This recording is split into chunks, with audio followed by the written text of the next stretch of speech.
then the actual recirc line is filled with hot water, so the water's closer to your unit.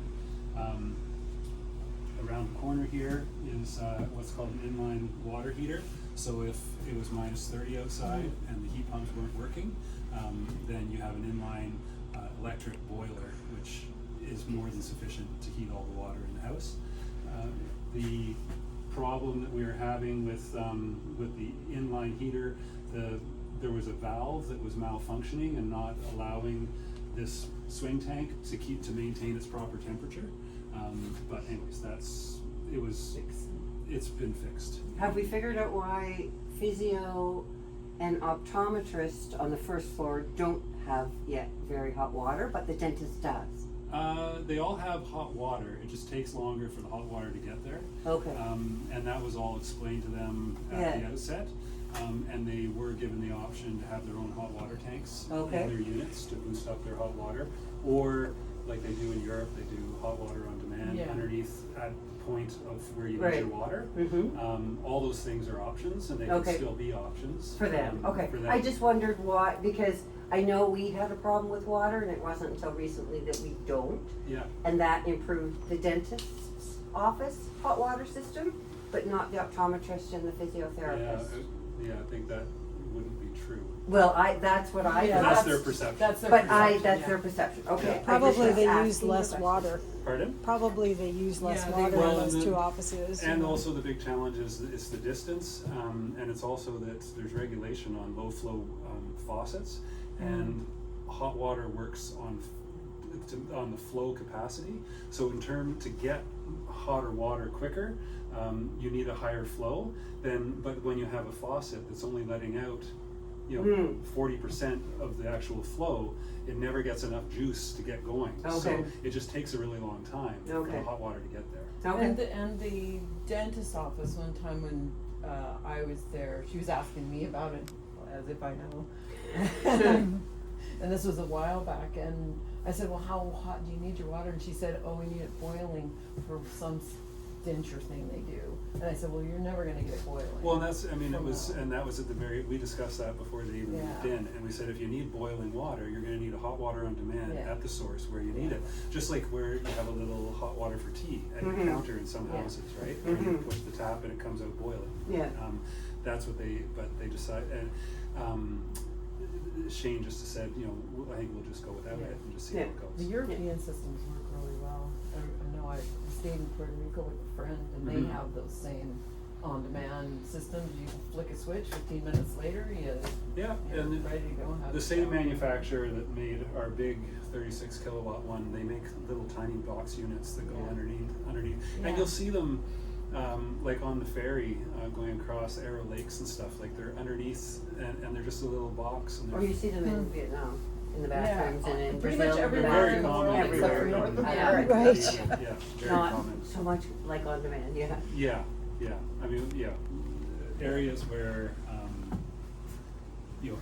where the cost of energy is really high or challenging to get, they've got all these things. Whereas we're kind of like gluttons with energy. It's like, we'll just keep a big fat cats in our big trucks. Just keep a big 40-gallon tank heated up for our. And so if they turn it on and they let it run long enough so that it gets hot, and then they're using it throughout the day, would it then be hot? that was on the thing. demand. That was the Usually thing. flick That's it in 2 on. seconds. No, but the actual, if they turn, and that's all been explained, but if they did have the water, if they flushed it in the morning when they started, they would have hot water closer to the source at that point. Right, so then it should be hotter throughout the day.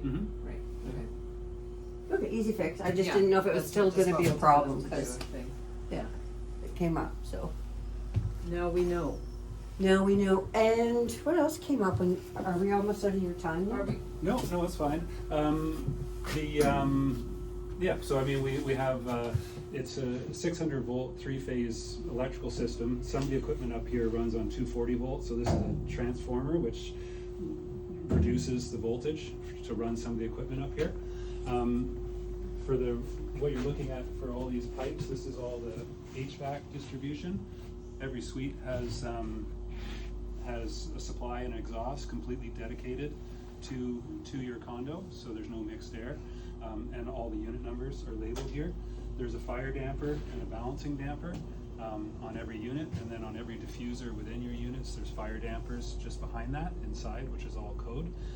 The beauty of this system is that you can balance the system by just being up in this one room, and as opposed to oftentimes balancing dampers are in the ceilings of every unit, so you need to do a lot of running around in order to go in a big building and try and balance everything. So this was something that's a big advantage. This is our laptop, which monitors the hot water system and also the forced air system. The Swigon, which is also your ventilation, your ERV, and your hot air in the winter and cool air in the summer. Everything's on here. This screen here can be shared with engineers in Vancouver or wherever, and they can make modifications and do whatever they have to do. This stays on all the time. Water softener here. The good thing about the water softener, it only needs to be, the salts only need to be changed twice a year. So everyone knows what a bag of salt is like. If you have 50 bags of salt to bring up here, it can be a bit of a pain, but it's just twice a year that has to be done. How much salt do we go through in a year? I'm not sure exactly. I'd have to. Like, I just was wondering, because we bought a pallet when you still had some Genie lift here. Didn't we need to get it up here? Yeah.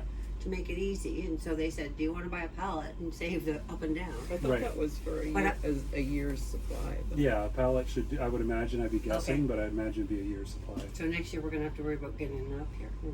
Yeah, Oh, well. just something that needs to get done. I Stronger, think it'd be too big a deal. Yeah. Okay. Here we have your MERV 13 filter medium, which gets switched out. Again, the computer will tell us when the airflow is reduced, and when it gets to a certain point, it gives an alarm and lets us know that we need to change the filters. Those get inspected weekly, especially in the summertime, and well, in the springtime, summer, when there's more pollen and particulate in the air, and then when there's wildfire smoke, it's more important to check that too. They have to be changed more often.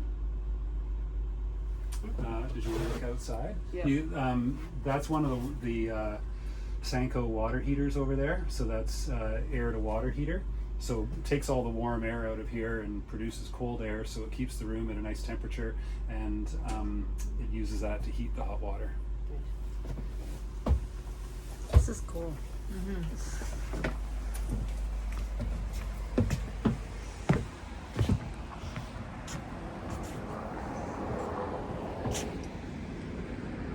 I had a question from an owner Yeah. about painting this fencing so it's blends in more with the building. Sure. Yeah, It's a yeah, possibility. absolutely. Would Yeah. you match yours over there? Is it? Because it sticks out. When Ed said it, I was like, oh yeah, I always look at it. But you take that down, is that just for the- Yeah, I mean, Probably for personally, safety. it's a safety thing. Yeah. It's a work safe thing, so Yeah, people are so they walking have around to. up here. Yeah. To me personally, and it's also a town bylaw that you need to Yeah. cover things. And so, but I think it probably would look nicer without it for sure. But But with if a we little paint- black paint, it would just, like, if you look, I wouldn't go black. I mean, Or I might some do cup- this yeah, color, yeah, so yeah. something, yeah. let's match the paint and get, well, we've got that on our agenda. Do you know what would be the best product to use, like with it being pressure treated? Because paint is gonna start peeling pretty quickly. Yeah, you wouldn't paint it. You would want to do a stain. Stain, Yeah, okay.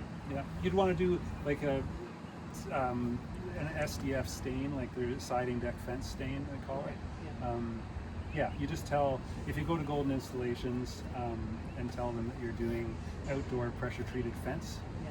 they'll give you the right product. Or if we tell the painter Or tell the painter. what we need them to buy. Yeah.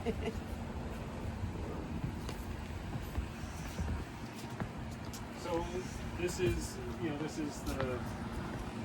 Swigon. So that does, it's basically your energy recovery ventilator. So it brings in fresh air into the building 24/7, and it's hooked up to air-to-air heat pumps, which provide the heat. So this is acting like just a massive HRV that you see in any new energy efficient home, where the exhaust air is going through, supply air is going, the supply air extracts the heat from the exhaust air, and then it reaches a sensor, and if it's below temperature or above temperature, whichever it is, the heat pumps will make it cooler or hotter. it's 70% efficient, so it's extracting 70% of the warmth out of the exhaust air and putting it into the cool air. So on a day, as an example, it could be -8 outside, and the supply air goes through and hits that exhaust air, and by the time it's gone through that, it raises by about 10 degrees, and it's all essentially free. Well, I know with our energy usage, you know, that spreadsheet I'm keeping, we're well below the average. I think. Well below.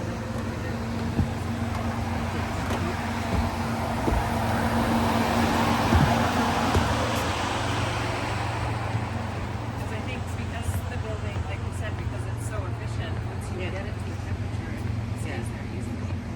Just So these are your air-to-air heat pumps here. Two Mitsubishi heat pumps. There's one 10-ton and one 8-ton. That's just tie-in points for when you're on the roof. And then these are the 4 other Senko heat pumps here, air-to-water heat pumps. And they just come on as needed.